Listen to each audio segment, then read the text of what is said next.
On a rain-slicked night in Brightmoor, where the river swallows the city lights and the wealthy hide their sins behind tinted glass, a 27-year-old widow named Della Whitlock stood beneath the flickering sign of a pet shop, soaked to the bone, clutching a black Neapolitan Mastiff puppy against her chest like it was the last warm thing left in her world. Her coat was thin, her hands were shaking, and her voice barely rose above the rain when she whispered to the woman behind the counter, "Whatever you can give me for him is enough. I just need to keep my house." Nobody in that shop understood why a grieving woman would sell the final gift her dead husband ever placed in her arms. Nobody knew she was only days away from losing the home he'd worked himself to death to provide. And nobody noticed the man standing in the shadows behind her, Rowan Vance, 36, the most feared name in the city, a man who owned half the docks, moved fortunes through banks that smiled at him, and hadn't felt anything close to mercy in years. He'd buried his own wife long ago, and with her, he'd buried whatever was left of his heart. He'd walked into that shop for business, not for tears, but something about the way her shoulders trembled, the way she kissed that puppy's head and whispered an apology for what she was about to do, made the coldest man in Brightmoor go completely still. He didn't move to help her. He simply watched, and then his eyes settled on something small, ordinary, the kind of detail anyone else would have walked right past. But Rowan Vance wasn't anyone else. He'd survived this long because he noticed what others missed, and what he saw in that moment didn't add up. A grieving widow, a dying husband's last gift, a house slipping through her fingers. None of it should have meant a thing to a man like him, yet he couldn't look away, because some quiet instinct, the same instinct that had kept him alive in a world built on betrayal, was telling him that this trembling woman and the puppy in her arms were standing at the center of something far bigger than either of them. Understood. Something he was about to be pulled into. Something that would force the hardest man in Brightmoor to choose, for the first time in years, between the empire he'd built and the woman he never saw coming. If a story about loyalty, buried secrets, and the kind of love that can soften even the hardest heart is what you're here for, then do me a favor before we go any further. Hit that like button, share this with someone who believes second chances are real, and subscribe so you never miss a story like this one. Now, let's go back to that rainy night outside the pet shop, and meet the broken woman who was about to change a ruthless man's life forever. Many months before that rainy night, Della Whitlock's life had already become a long chain of days that seemed to have no end. Every morning, she woke while the sky was still pitch black, slipped into her faded uniform, and drove her old car to the little cafe on the corner of Maple Street, where she poured coffee and carried plates for 8 straight hours, with a weary smile she always forced onto her face for the customers. The scattered tips that dropped into the glass jar were never enough, but she still counted every coin as though those small pieces of change might somehow save something.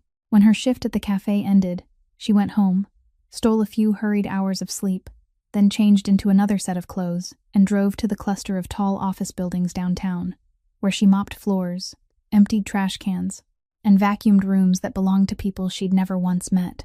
They went home to their families, while she stayed behind beneath the cold glow of fluorescent lights, pushing her cleaning cart through silent hallways until nearly midnight.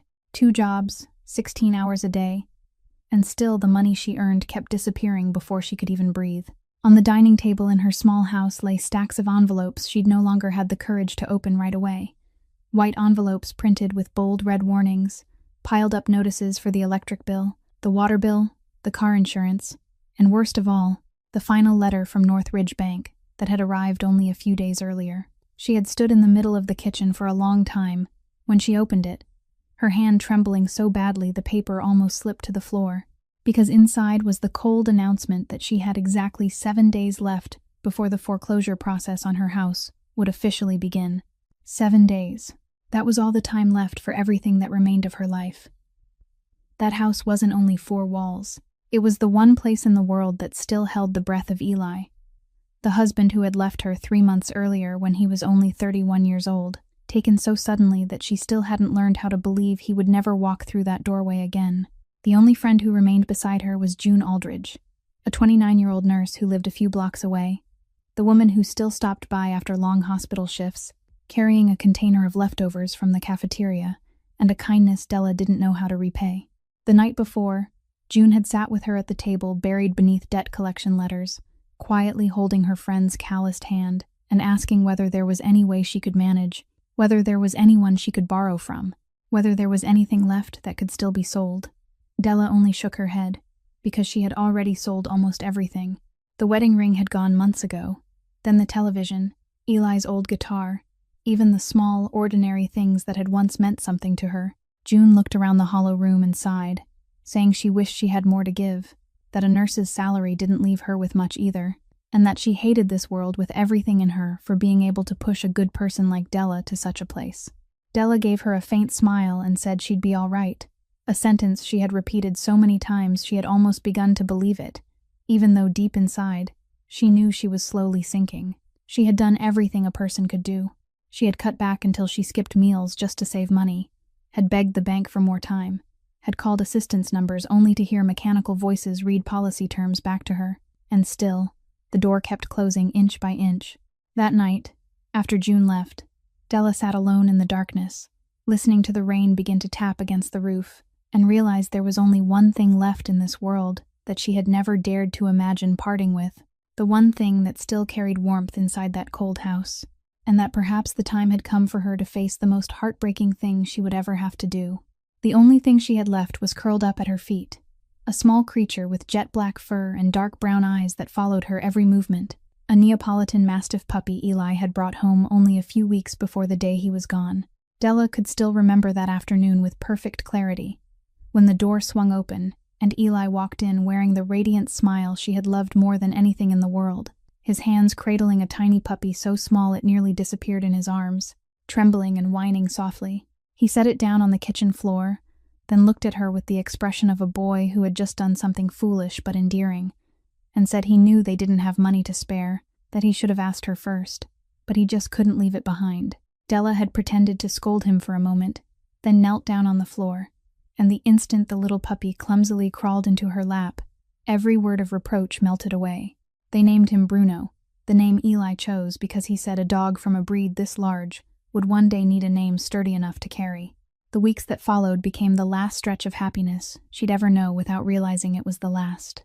Evenings when the three of them lay together on the worn rug in front of the fireplace, Eli stroking Bruno's head and laughing when the puppy gently nipped at his fingers, while Della rested her head on her husband's shoulder and believed that life, however hard it was, still held so many days ahead. One night, when Bruno was fast asleep in his basket, Eli turned to her, his voice suddenly lower in a way that felt strangely serious, and said he wanted her to promise that she'd always keep this dog by her side. Della had laughed and asked why he was talking so solemnly about a puppy, and Eli had only squeezed her hand tighter and said that dogs of this breed were loyal clear to the marrow, that no matter what happened, Bruno would watch over her, would stay with her when he couldn't. At the time, she had thought it was only a tender, passing remark from a husband who was given to dreaming. She couldn't have known that not long afterward, those words would become the last thing he left behind, a promise she would have to carry in his place for the rest of her life. After Eli was gone, Bruno became the only thread connecting her to the life she had once known. Every time she looked into his brown eyes, she saw the shadow of her husband's smile, heard the echo of his deep, gentle voice in a house that had now fallen so silent it was hard to breathe inside it. Bruno grew astonishingly fast. Though still a puppy, his frame was already thickening, showing hints of the massive guardian Eli had predicted. Yet every night he still burrowed his head into her lap, as though he understood exactly how completely she was breaking apart. That was why the thought of having to sell him cut into Della's heart more painfully than any debt lying on that dining table, because selling Bruno wouldn't be any different from selling the last living piece of Eli's memory. Selling the promise she had sworn to protect, selling the only pair of eyes left in this world that still looked at her as though she were worthy of being loved. But as she sat there in the darkness, with 7 short days counting down and a stack of debt notices leaving no way out, she understood that keeping the house Eli had poured his whole life into building was also a way of keeping him, and if she had to trade one part of him to save what remained, then perhaps that was the cruel price fate was forcing her to pay. She bent down, pressed her face into Bruno's warm fur, and let the tears fall in a room where no one was left to hear them. About 12 miles from Della's small house, on the other side of the city where glass towers rose into the night like upright blades, there was a man whose name everyone in Brightmoor knew, though very few dared to speak it unless they had to. Rowan Vance owned an office on the top floor of a building that looked straight out over the river, a vast room paved in dark stone, with panes of glass stretching from floor to ceiling, where he often stood alone for hours, silently watching cargo ships dock beneath the sickly yellow lights. Most of those docks belonged to him, as did the transport warehouses, the prime parcels of land being redeveloped, and a network of financial companies whose paperwork was always so clean that no tax authority could find a single crack, even though everyone in the underworld understood that the money flowing through them had never truly been clean. He had built all of it from nothing, step by step, with a cold mind and an unforgiving will, and to keep it, he had learned how to cut every soft thing out of himself. That night, inside a sealed room in the basement of a riverside warehouse, people saw just how cold that man could be. A man Rowan had once trusted to manage one of his routes was dragged before him, drenched in sweat, stammering through an explanation about the missing money in the books. Rowan didn't shout. He didn't slam his fist on the table. He only sat there in the leather chair, slowly turning a glass of liquor in his hand, letting the silence stretch until it became hard to breathe, before he finally asked the man in an even voice what he hated most in this world. When the man couldn't answer, Rowan answered for him and said it was lying, and a single slight nod from him was enough for the two men standing behind the prisoner to drag him out of the room at once, leaving the sound of begging to fade behind the steel door. He didn't blink, didn't show even the faintest tremor across his face, because to Rowan Vance, mercy was a luxury no man in his position was ever allowed to have. But behind that cruelty was a loneliness so deep that even he had long ago stopped giving it a name. Years earlier, he had been a different man. He had once had a real home, once had a wife carrying his child, and then all of it had been torn from him in a single night by people who wanted to strike at him, leaving inside him a hollow place that no power or money could ever fill. From that day on, he lived like a shadow, moving through his own empire, trusting no one, drawing close to no one, sleeping in empty rooms and waking inside the silence. Lately, that silence had been disturbed by something else, a stubborn instinct that something was rotting from inside his organization. Numbers that didn't match, money that should have arrived whole, but had been drained away with subtle precision, transactions arranged so skillfully that only someone who understood the machinery could have created them. Rowan had quietly ordered his people to review every money route for weeks, telling no one, not even those closest to him, because his survival instincts warned him that whoever stood behind this wasn't an outsider. It was someone very near, someone who knew how he thought, someone patient enough to bleed the organization drop by drop without being discovered. The further he followed the numbers, the more they seemed to lead toward a darkness he didn't want to believe in, and that very suspicion made him more watchful than ever, pushing him out of his familiar office so he could personally trace the smallest clues through the city's hidden corners. That was exactly why, on that fateful, rainy night, the most powerful man in Brightmoor found himself in a place as ordinary as a small pet shop on the edge of the old neighborhood, where fate was already waiting to crash into his life in a way even he couldn't have foreseen. The woman standing behind the counter of the pet shop was named Marlowe Pratt, a 62-year-old woman who had been tied to this little store for almost her entire life, a woman whose gentle eyes had seen enough human sorrow pass through that glass door to last more than one lifetime. When Della whispered with a trembling voice that she was willing to take any amount of money if it meant letting Bruno go, Mrs. Marlowe didn't answer right away. She only looked at the young woman clutching the dog as though she were holding her own life in her arms, and inside her rose a familiar ache of pity, one she had known too well but had never allowed to harden into indifference. She gently asked Della whether she was sure, asked again and again as though trying to give her one last chance to step back, because she understood all too clearly that no one held an animal that way if she truly wanted to sell it. Della lowered her head, pressing her lips tight to hold back a sob, and nodded, though her hand was still clenched so tightly in Bruno's black fur that her knuckles had gone pale. At that exact choking moment, from behind her, a low, even voice sounded, cutting through the steady hiss of the rain and the ticking of the clock on the wall, a voice that made both Mrs. Marlowe and Della go still. The man in the dark coat stepped out from the shadowed corner where he had been standing quietly all along, and without any preamble, he said he would buy the dog. Della spun around, her eyes filled with both confusion and suspicion, as she faced this tall stranger, with a face that showed no expression at all, and before she could manage a word, he had drawn a thick stack of cash from inside his coat and placed it on the wooden counter, an amount so large that Mrs. Marlowe drew in a sharp, quiet breath.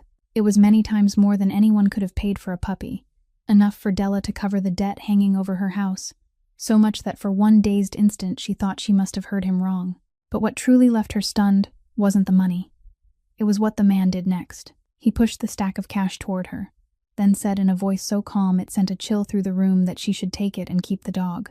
Della stood frozen, unable to understand what she had just heard. She stammered and asked what he meant by that. What kind of person paid to buy something and then didn't take what he had bought, and whether he was mocking her misery. The man didn't explain. He didn't offer a single word to reveal why he was doing it. He only looked at her with eyes so deep they seemed to be weighing something only he understood. Then pulled a small black business card from his coat pocket. On it were only a name and a phone number. No title, no address. He placed the card on top of the money and said that if she needed real help, not the patchwork kind of help she had been trying to scrape together, then she should call that number. Della stared at the card as though she were staring at a snake. Every instinct in her screamed that nothing in this world was ever given for free. That a man who appeared out of the darkness with a stack of cash and a vague offer must surely want something from her. She stepped back, held Bruno tighter, and asked him plainly who he was and what he wanted from her. But the man had already turned away, walking toward the door with the unhurried stride of someone who had never needed to rush for anyone, and he stopped at the threshold for only 1 second to say she didn't owe him anything. Then he vanished into the night rain as suddenly as he had appeared. Mrs. Marlowe stood behind the counter, her hands still trembling, staring at the money and the black card, lying there like two objects that didn't belong to their world, then whispered to Della that she had lived in this city long enough to recognize who had just left, and that whatever his reason might be, a man like that never did anything without a purpose.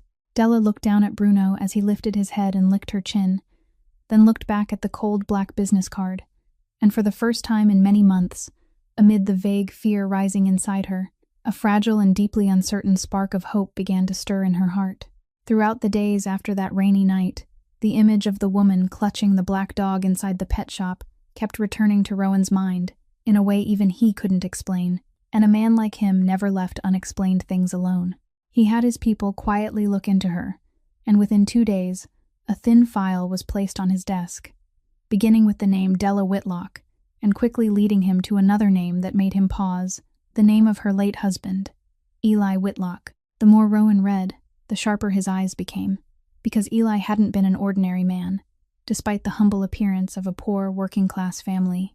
He had once been a forensic accountant, the kind of man hired to follow dirty money and peel apart the most carefully hidden layers of disguise inside financial records. And what sent a cold sensation crawling up Rowan's neck was that the last company Eli had worked for was one of the front companies sitting dangerously close to the financial machinery of Rowan's own organization. A forensic accountant who knew how to read numbers other people couldn't see, working for a company connected to his empire, then suddenly dead in a car accident ruled to have been caused by slick rain-soaked roads only 3 months earlier, right around the time money inside Rowan's organization had begun to disappear in mysterious ways. For a man who had spent his whole life surviving by refusing to believe in coincidence, that many details lined up together no longer looked accidental. They were a shape, slowly coming into view. And then his instinct returned to the dog, the creature that Widow would rather starve than let go, the creature his gut told him wasn't simply a keepsake from a dead husband. He didn't yet know exactly what he was looking for, but he knew every road was leading back toward that woman and the animal in her arms, and to get close to what he needed, he would first have to get close to her. A few days later, a luxury car pulled up in front of Della's small house in the late afternoon, and when she opened the door, she found the very man who had placed that black business card on top of the money standing there, calm as though he belonged everywhere he set foot. Della immediately planted herself across the doorway, one hand gripping the door as if she were ready to slam it shut, and asked him how he knew where she lived and what he had come there for. Rowan didn't seem offended by her guardedness at all. He only said he knew about the debt and about the 7-day deadline tightening around her house, and that he could make all of it disappear with a single phone call. He said he could pay off the debt, lift the foreclosure order, and let her keep this home without having to sell anything she loved. Della listened with her heart pounding, because that was exactly what she had longed for, with desperate hunger for months. But precisely because it sounded so beautiful, she was even more afraid to believe it, and she asked him bluntly what he wanted in return, because she had learned that nobody in this world gave anything for nothing, especially not a powerful man the whole city feared. Rowan looked at her for a moment, And instead of speaking the truth churning inside his head about her dead husband and those deadly numbers, he answered in a smooth voice that he was simply a man who didn't like seeing a home fall into the hands of banks, and that she could consider it help with no strings attached. It was a lie wrapped with care. And deep inside Rowan, something gave a faint ache as he used this woman's desperation to get closer to the thing he was hunting. But he smothered that feeling immediately, the way he always did. Della stood there for a long time, torn between the suspicion screaming inside her and the brutal reality that she had only a few days left before she lost everything. And at last, in a voice so small it nearly dissolved into the air, she asked him what she would have to do if she agreed. Rowan's answer was so simple that it only left Della more confused. He said she didn't have to do anything at all except let him handle the debt. And just as he had promised, only a few days later, the threatening letter from Northridge Bank was replaced by another cold notice, confirming that the debt had been paid in full, and the foreclosure process had been canceled. Della held that paper in her hands for a very long time, not knowing whether she should cry or be afraid, because Eli's home had been saved. But the true price of it still hung over her like an unanswered question. In the days that followed, Rowan occasionally came by, sometimes with the excuse of checking paperwork, sometimes for no clear reason at all, and Della slowly began to notice something strange about this man that she couldn't quite name. The whole city trembled before him. The people she had heard mention the name Vance always lowered their voices and glanced around as though afraid of being overheard. And yet when he sat in her poor little kitchen, drinking the cheap coffee she made in her old machine, he looked more like a lonely man than a terrifying crime lord. And Della, perhaps because she had already passed through so much loss that there weren't many things left for her to fear, treated him not the way people treated a powerful man, but the way someone treated an ordinary human being. She didn't shrink before him, didn't avoid his eyes. She poured him more coffee without asking permission, grumbled when he put his dirty shoes on the old rug, and once she even told him bluntly that he should eat something decent instead of walking around with a face that looked as if he hadn't slept in days. Those small things were things no one in Rowan's world had ever dared to do with him, and it was precisely that naked, ordinary tenderness that touched something in him he had thought had died long ago. One evening, while Bruno lay curled beneath the table and the rain began falling again outside the window, Della asked him why a man who had everything looked as though he had nothing at all. And in that rare moment, Rowan allowed a piece of truth to show, a truth he hadn't spoken to anyone in many years. He told her, in an even voice as though he were speaking about someone else's life, that he had once had a wife, that she had once carried a child who never had the chance to be born, and that both of them had been stolen from him in one night by people who wanted to punish him for the things he had done. He didn't give her the details. He didn't seek her pity. He only said that from then on, he had understood one thing, that anything he allowed himself to love would become a weakness others could aim at, so he had chosen not to love anything anymore. Della fell silent as she listened, and instead of offering empty words of comfort, she only said softly that she was sorry, that she understood what it felt like to live in a house where the person you loved was no longer there, and that grief like that never truly went away. People only learned how to carry it with them. A strange silence settled over the kitchen. Not a heavy silence, but the silence of two wounded people who had accidentally recognized each other. And for the first time in a very long while, Rowan felt something warm slip through the ice he had built around his heart. He quickly stood and said goodbye, as though that warmth itself frightened him. But when he stepped out into the rain, he realized he was caught in a contradiction more dangerous than anything he had ever faced, because the woman he had approached for a dark purpose was slowly becoming the only person who made him want to be a better man. And Della, standing by the window as she watched the lights of his car disappear into the rain, was just as confused to realize that beneath all the doubts she still held about him, something new and tempting had begun to glow faintly inside her, something she didn't want to admit, but couldn't put out. That dangerous warmth didn't make Rowan careless. On the contrary, it drove him to dig even deeper into Della's situation, because one part of him wanted to understand this woman fully, while another part, the cold, rational part that had kept him alive for so many years, still couldn't stop suspecting that something about her misery wasn't entirely natural. He had his people trace the entire file on the house debt, every letter, every figure, every date. And the more he turned through those papers, the more clearly he saw that something didn't fit the normal logic of a foreclosure. The loan Della and her husband had taken out had never been large enough to lead to a seizure that quickly. The penalties and interest had been stacked on top of one another in an unusual way. Every request she had made for an extension had been denied for vague reasons, when a debtor like her, someone still willing to pay in installments, should have been given a chance. Some invisible hand had deliberately tightened the rope around this woman's neck. And when Rowan followed the approval signatures on the most important documents, they all led back to a single name at Northridge Bank, a vice president named Theodore Brandt, 51 years old, a face Rowan had seen flicker through the gray dealings of this city before. Brandt wasn't a decent bank employee who had accidentally made a widow suffer. He was a link in the underworld Rowan knew too well, and the fact that he had personally accelerated the foreclosure on Della's house couldn't be a coincidence. When Rowan placed that piece into the picture slowly taking shape, a cold realization moved through him. The desperate poverty that had driven Della to the point of selling her dog wasn't some random tragedy of fate. It was a trap, set with intention. Someone had wanted to force her into a corner, wanted her to let go of everything she owned, wanted to push her so far that she would even sell the last thing of value left in her house. And Rowan understood that no one built a trap that elaborate for an old house that wasn't worth very much money. They wanted something else, something inside that house or in that woman's possession, something she didn't even know she was holding. And by forcing her to willingly sell everything off, whoever stood behind it could take what they needed without leaving behind the marks of a robbery.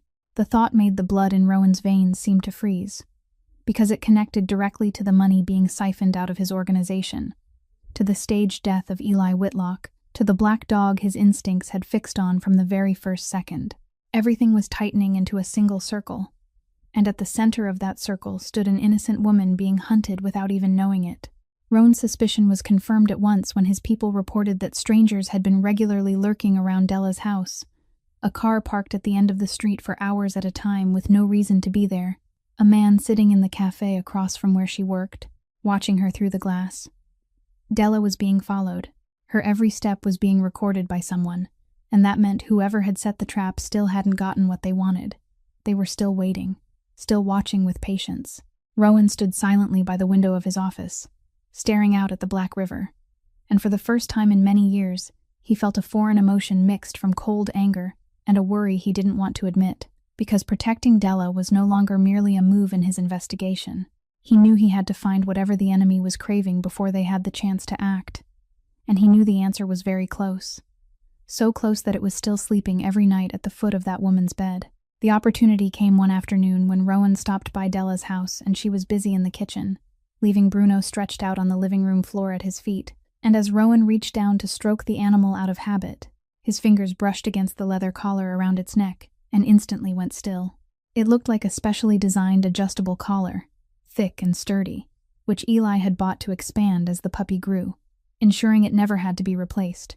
But Rowan's hand, trained by years of feeling his way through hundreds of disguises, sensed something the naked eye couldn't see, an unusual thickness in the clasp, a ridge harder than the leather around it, something hidden inside.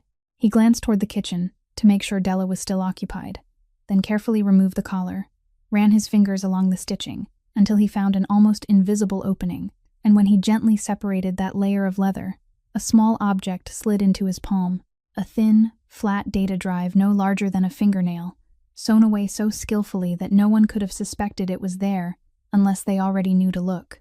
Rowan's heart seemed to slow for a beat, because he understood at once that this was the thing an entire elaborate conspiracy had been built to seize, the thing someone was willing to drive an innocent woman to the edge for, just to force her to sell it with her own hands, without ever knowing what she was giving away. He quietly fastened Bruno's collar back exactly as it had been, said goodbye to Della earlier than usual, and took the object straight to the safest place he owned. Before leaving, Rowan slipped a blank decoy drive of identical weight back into the hidden lining of the collar, ensuring that anyone who searched the dog would believe the secret was still safe. That night, alone in a dark room where only the cold glow of the screen washed across his face, Rowan and his most trusted technician broke through the layers of encryption built to protect whatever was inside, and when the final files opened before them, even a man as hardened as he was fell silent.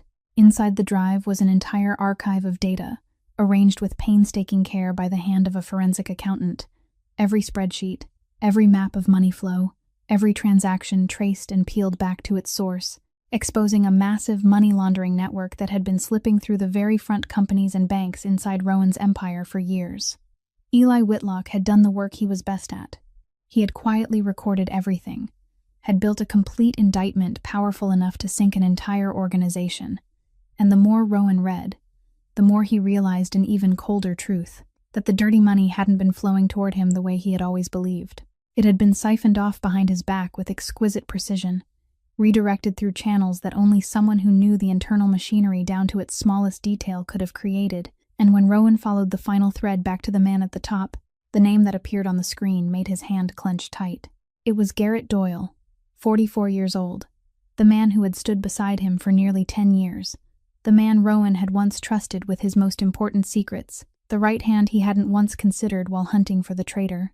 It was Garrett who had quietly built a shadow empire inside Rowan's empire, who had bled the organization drop by drop for all those years. And when Eli Whitlock accidentally found his trail through his accounting work, Garrett had eliminated him cleanly and disguised it as a car accident on a rainy night. The last pieces finally locked into place, forming a cruel and unmistakable picture. And Rowan understood that Eli, before he died, must have sensed he was being hunted, so he had hidden all the evidence in the last place anyone would ever expect, inside the collar of the dog he had given his wife, leaving it lying silent in plain sight of the enemy for 3 agonizing months. The woman, sleeping not far away, still had no idea that she had been carrying, on that small living creature, a bomb powerful enough to shake the entire city. And Rowan, standing motionless in the dark with the terrible truth now exposed, knew that from this moment on, nothing would ever be the same again. In the days after the night of that discovery, Rowan Vance lived in a state he had never known before, a slow, smoldering conflict that gnawed at him from the inside every time he closed his eyes. The truth he had unearthed didn't only expose the traitor inside his organization, it also placed a burden of guilt on his shoulders that he had no way to cast off, because the man who had been killed to keep him silent, the husband Della mourned every night, the man who had left behind the dog and the promise and the house she was risking her whole life to keep, that man had died at the hands of the very organization that bore Rowan's name. Even though Garrett had been the one who acted directly, even though everything had happened behind Rowan's back and beyond his control, Rowan still couldn't lie to himself and pretend he was innocent, because the empire he had built, the underworld he ruled, had been the place that gave birth to the knife that cut Eli Whitlock's life short and pushed his young wife into hell. Every time he looked into Della's eyes, every time she poured him a cup of cheap coffee and grumbled about the mud on his shoes, every time she smiled that rare, fragile smile in the middle of so much suffering, he felt the sharp ache of a man standing before someone he had wronged in a way she didn't even know. He, a man who had grown used to ordering death without blinking, a man who had buried mercy a very long time ago, was now being tormented into sleeplessness by an old emotion he had thought dead. And what frightened him most wasn't the guilt, but the realization of just how deeply he had come to care about that woman. Rowan knew he should have told her everything, should have placed the truth on the table and let her decide for herself. But every time that thought rose in his mind, he stepped back from it, partly because he feared that the moment she learned his organization had killed her husband would also be the moment she looked at him with disgust and turned away forever, and partly because he knew the more people knew about that drive, the more danger Della would be in. So he chose silence and quietly built an invisible shield around her. He sent his most absolutely loyal men to watch over her house from a distance. He arranged for every step she took to be followed and protected by someone she never noticed. He silently removed Garrett's watchers from her neighborhood under carefully crafted pretexts, so the enemy wouldn't be alerted. He buried the truth about the drive, not revealing to anyone that the evidence was already in his hands, because he understood that the only card that allowed him to stay one step ahead of Garrett was the fact that the traitor still believed the thing he was hunting remained somewhere beyond his reach. But Garrett Doyle wasn't an easy man to deceive, and after standing beside Rowan for 10 years, he had learned how to read the man down to the smallest change. He began to notice that something was different about his boss. Meetings where Rowan suddenly became more guarded, orders moving men around without Garrett being told the reason, the times Rowan disappeared from the office at unusual hours, with no one able to explain where he had gone. Garrett was suspicious by nature, and that suspicion now turned directly toward the man he had been betraying all this time, because a man hiding his own guilt begins to see betrayal in every shadow. He started having people look into Rowan's movements, tracing the places he went, And it didn't take very long for him to discover that the city's powerful crime lord had recently been appearing again and again in a place that had nothing to do with business, a shabby little house on the edge of the old neighborhood, home to the widow of the forensic accountant Garrett himself had eliminated. When that piece of information reached Garrett, a cold smile spread across his lips, because he understood at once that if Rowan cared about that woman so much, then she was the weakness he had been waiting for all along, and perhaps she was also the thread that would lead him to the thing he was still desperately searching for. While invisible forces were slowly tightening around her without her knowing it, Della spent a rare weekend afternoon doing the one thing she had put off for months, cleaning out Eli's small study, the room she had never had the courage to enter since the day he died. Everything inside remained exactly as it had been on the last day he had sat at that wooden desk. The pen he often used was still lying beside a stack of paper. His jacket still hung over the back of the chair, and the faint trace of his scent seemed to linger somewhere in the room, making her heart clench. She wiped each object through her tears, and when she pulled open the bottom drawer of the old filing cabinet, her hand touched something tucked deep inside, behind the false panel at the bottom of the drawer, a yellowed envelope with one word written on it, in Eli's heartbreakingly familiar handwriting, her name. Della sank down onto the floor, her hands trembling as she opened the envelope, and inside was a long handwritten letter he had hidden there at some point she couldn't know. A letter he had clearly written in the state of mind of a man who understood he might not have much time left. In those lines, Eli wrote that if she was reading these words, then he was probably no longer beside her, and he was sorry. Sorry he hadn't been able to keep his promise to stay with her always. Sorry for the burdens he knew she would have to carry in his place. He told her that through his work, he had accidentally uncovered something terrible, a great crime hidden behind numbers, something he couldn't simply close his eyes to, and that he had been faced with a brutal choice. He wrote that he had once considered arranging for the two of them to quietly leave the city, sell the house, change their names, go far away to a place where no one knew them, and begin again. That he had almost decided to do exactly that because all he wanted was to live in peace beside her. But then he couldn't, and he explained why, in words that made Della choke with grief, that he had thought of other families, other innocent people being drained and destroyed by that crime without ever knowing it, and that if he ran away to protect his own happiness, he would have to live the rest of his life knowing he had turned his back on them. He wrote that he couldn't spend all those years teaching her about kindness and then become a coward in front of her. That there are things a person must do even when he knows the price, and that he believed she, more than anyone in the world, would understand why he had chosen to stay. He ended the letter by telling her he loved her more than words could ever express, that he had left the truth in a safe place, and that one day it would find its own way into the light, and that she must never look for it, never get involved, only keep living and stay strong, because that would be enough to let him rest in peace.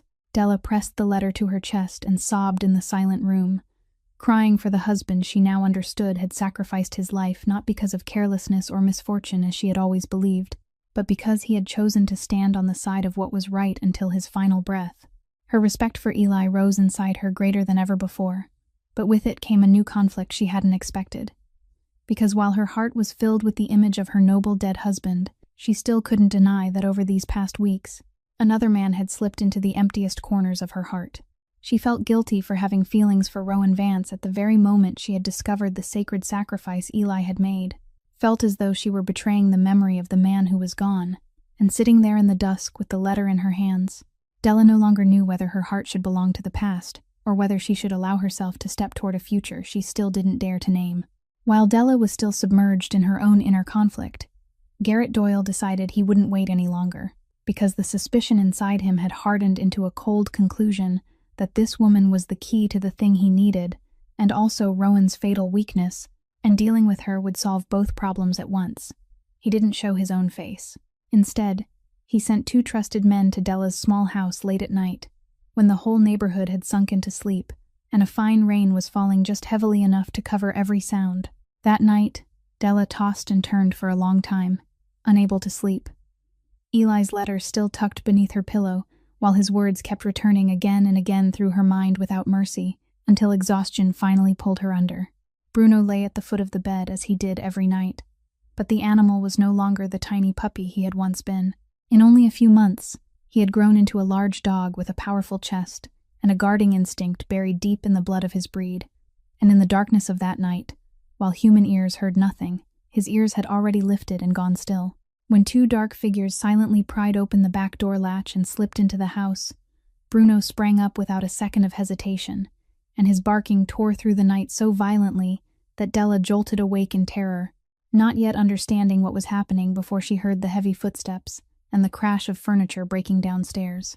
The dog shot down the stairs like a black arrow, placing himself between the two strangers and the path leading up to Della's bedroom, growling with the full weight of a creature protecting the most precious thing in his life. And when one of the men tried to rush upward, Bruno lunged and clamped his teeth into the man's arm, making him scream in pain and stagger backward. Della trembled in the corner of the upstairs room, her hand fumbling for the phone in the dark, and in that moment of absolute terror, instinct pushed her finger to dial the only number she believed might save her, the number on the black business card she had kept. Downstairs, the two men tried to overpower the dog as he hurled himself at them again and again in a frenzy. But Bruno didn't back down, even when he was struck, even when he was kicked. He stubbornly held his ground between them and the staircase, growling and biting with the absolute loyalty Eli had spoken of years ago, when he said Bruno would watch over her when he couldn't be beside her anymore. The noise and the savage barking made lights switch on in several neighboring houses, and the two men, who had been ordered to act quickly and quietly, began to lose their composure when they realized everything was slipping out of control.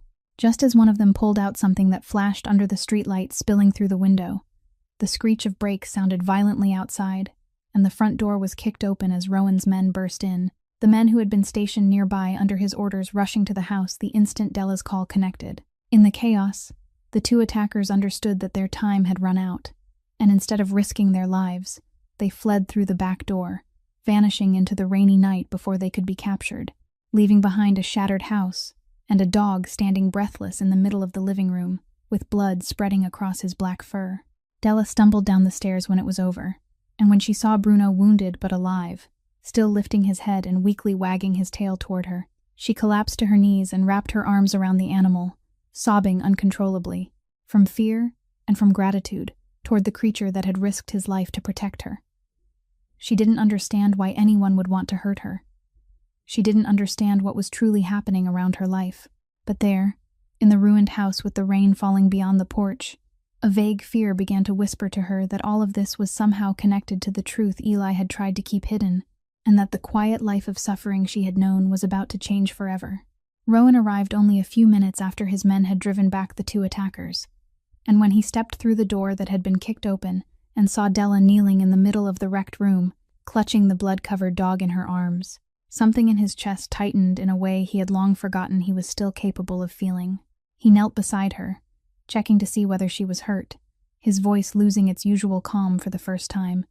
And Della lifted her tear-reddened eyes to him, shaken by panic and gratitude, clinging to his presence as though it were the last piece of driftwood in the middle of a storm. But it was in that fragile moment, when she trembled and asked him why anyone would want to kill her, why they had broken into her house in the middle of the night, that Rowan understood he had reached the threshold where he couldn't stay silent any longer. He looked into the tear-soaked face of the woman who had slipped into his hardened heart, and he knew that if he hid the truth from her for even one more day, he wouldn't only be placing her in danger, he would also be turning himself into the kind of coward he despised. And so, in a deep, heavy voice, Rowan began to tell her the truth, one word at a time, each one like a blade he was driving into himself. He told her that Eli's death hadn't been an accident, that her husband had been murdered because he had uncovered a criminal network, and that the people who had killed him, the people who had broken into her house tonight, all came from the very organization that he, Rune Vance, led. Della froze. The hand that had been stroking Bruno suddenly went rigid, and she stared at him as though she couldn't believe what she had just heard, asking again and again what he was saying, begging him to tell her she had misunderstood. But Rowan didn't look away. He let her look straight into his eyes, and said clearly that his organization was the place that had given birth to the man who killed her husband, that he had known this truth for days and had still kept silent, that even his first appearance in her life hadn't been as pure as she had believed. For a moment, the room sank into a horrifying silence. Then Della's face slowly changed, the gratitude and desperate clinging from moments before shattering and giving way to something even more frightening than panic: betrayal. She sprang to her feet and backed away from him as though retreating from something poisonous. And the tears now spilling down her face weren't from fear, but from a pain torn open at the deepest place inside her.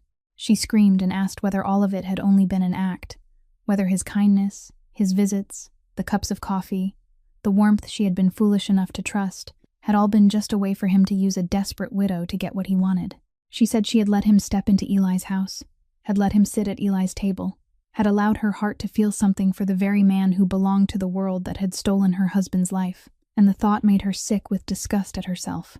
Rowan tried to say that what he felt for her was real, that he hadn't known about Eli's death when he first came to her. But every word he spoke fell into emptiness, because to Della in that moment, no explanation meant anything anymore.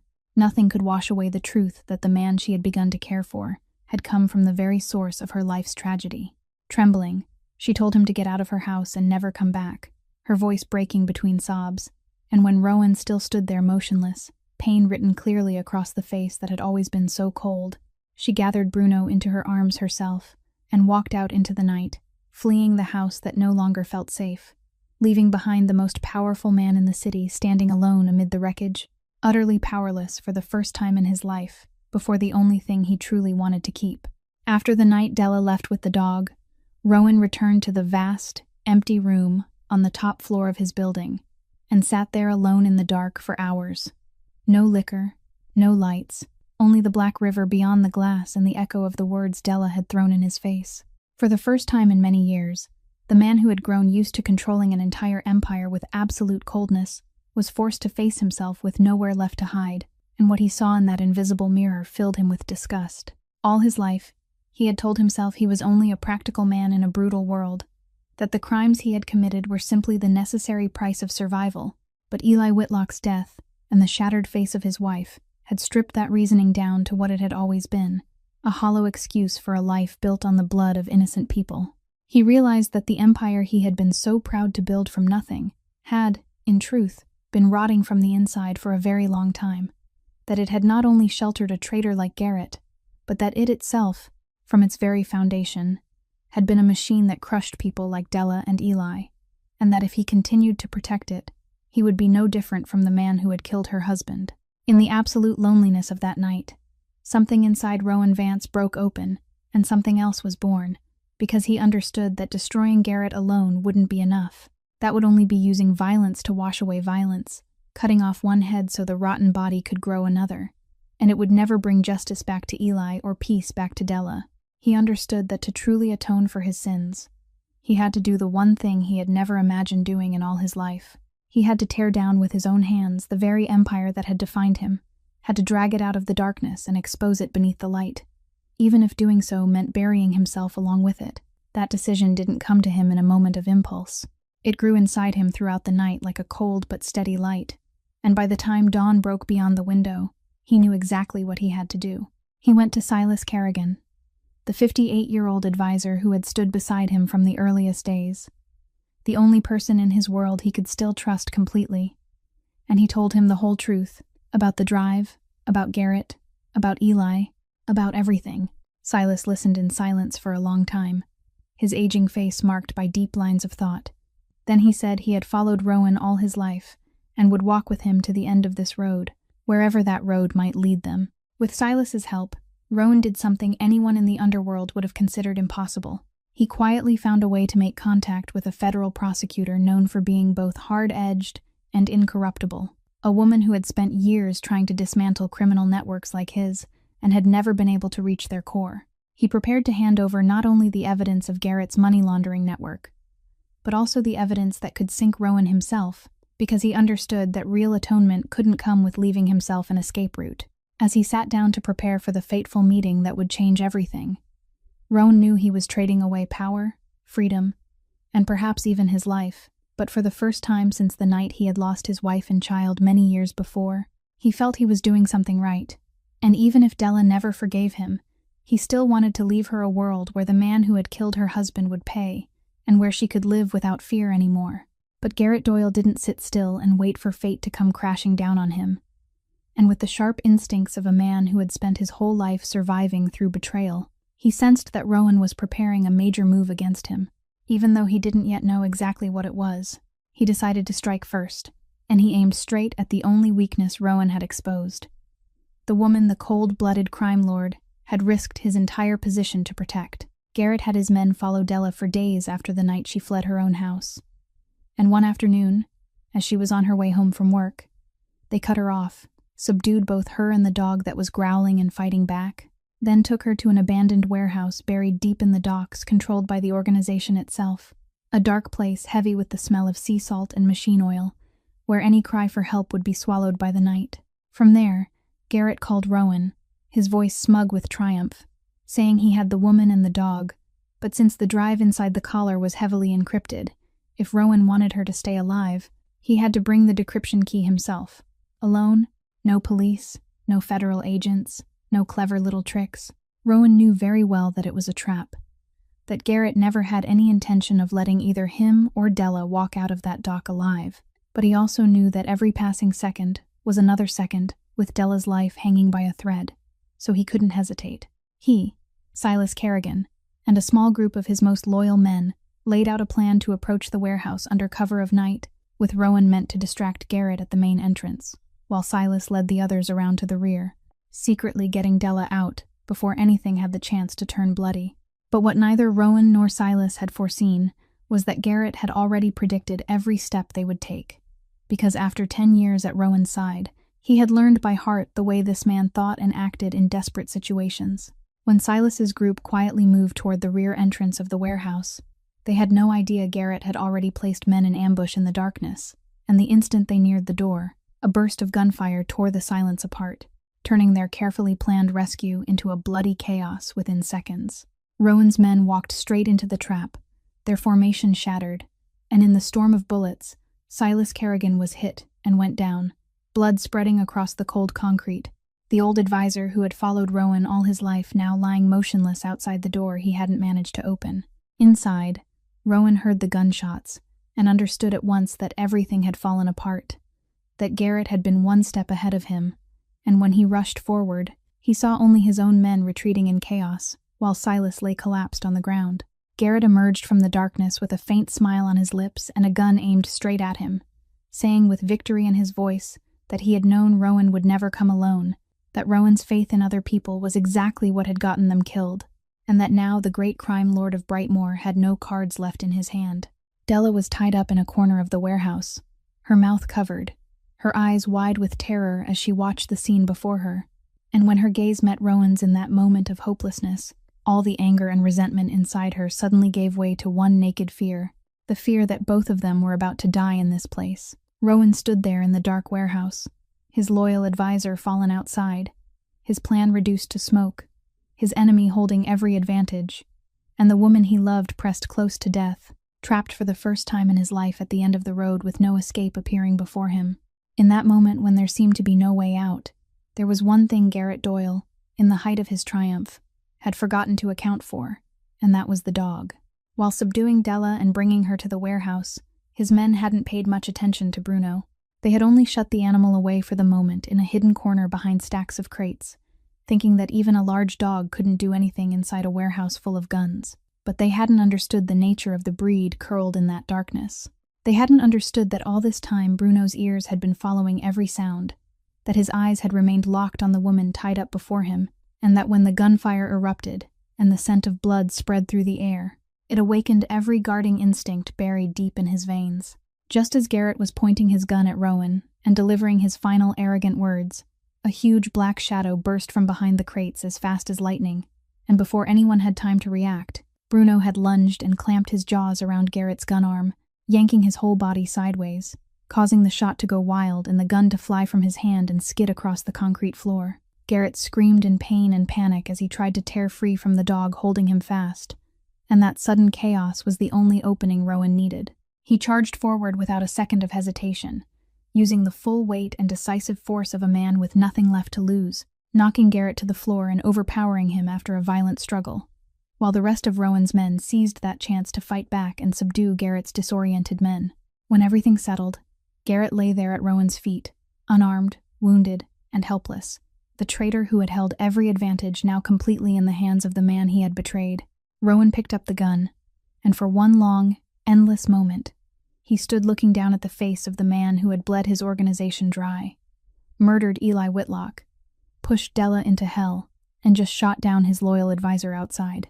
Every fiber of the old self inside him screamed for him to pull the trigger, to finish Garrett right there. According to the ruthless underworld law, Rowan had lived by his whole life, and Garrett, seeing the gun in his hand, curled his mouth in defiance and told him to do it, that this was who Rowan Vance really was. But Rowan stood still, and in that threshold moment, he thought of Eli, the man who had chosen to stay and protect innocent people instead of running away. He thought of Della and the look in her eyes, when she had called him a man who belonged to the world that killed her husband. He thought of the decision he had reached in that lonely night high above the city, that violence could never wash violence clean. And then, to everyone's astonishment, he slowly lowered the gun, stepped back, and told Garrett that killing him would be too easy and too merciful, that he wouldn't die like some gangster, but would live to face every one of his crimes before the law, so the whole city could watch him stripped bare and judged. He ordered Garrett tied up instead of executed, then knelt beside Silas, who was still barely breathing outside the door, and called for an ambulance at once. At the same time, just as he had secretly prepared, he notified the federal prosecutor of the warehouse's exact location and all the evidence. When sirens tore through the night along the docks, and blue and red lights swept across the stained walls, Rowan untied Della with trembling hands, and for the first time, she saw that in the eyes of the man once known as the coldest in the city, there was no longer ice, but something that had been redeemed. What happened after that night at the docks shook the entire city of Brightmoor in a way no one could have foreseen. The full archive of data Eli Whitlock had quietly and painstakingly gathered, together with the evidence Rowan himself voluntarily handed over, was placed in the hands of the federal prosecutor, and it was so complete and so detailed that no expensive attorney could deny it. The money laundering network Garrett Doyle had secretly operated for years was dragged into the light, setting off the collapse of an entire underworld network that had once seemed untouchable. Garrett was indicted on a long list of serious charges, from money laundering and extortion to murder. And this time, there was no power or money left that could save him from the defendant's chair. The man who had sat in the dark pulling strings over so many lives now had to sit before a court and face every crime he had committed. Theodore Brandt, the bank vice president who had deliberately set the foreclosure trap around Della's neck and around the necks of many other families, was also dragged into the light when the dirty money was traced all the way back to his signatures, and he was charged for his role as a financial link in the entire conspiracy. As the investigation widened, people discovered that Della hadn't been the only victim, that many other families had also been forced by this same network into losing their homes illegally, honest people crushed simply to serve the greed of a small handful of powerful men. Thanks to the evidence that had been uncovered, the authorities began the process of review and restitution, and one by one, homes that had been wrongfully seized were returned to their former owners, fraudulently inflated debts were erased, and justice was brought to families who had suffered in silence and desperation, without knowing whom to turn to. That was exactly what Eli had sacrificed his life to protect. It was the reason he had chosen to stay instead of running away, and now his final wish had come true, even though he was no longer there to see it with his own eyes. As for Rowan Vance, the road ahead wasn't some miraculous escape, and he had never asked for one. He had voluntarily handed over even the evidence that could incriminate him, had admitted his role in the underworld he had once ruled, and he understood that real atonement had to come with bearing the consequences. He cooperated fully with the federal investigation, providing information that helped dismantle links in the network law enforcement had been chasing unsuccessfully for years. And that rare cooperation, along with the fact that he was the one who brought the entire conspiracy into the light and saved lives, was taken into account by the court when it decided his fate. Rowan didn't escape the punishment of the law. He had to face sentences for his past. But because of his honesty and his decisive contributions to solving the case, the sentence he received was reduced significantly compared with what a man in his position would otherwise have been given.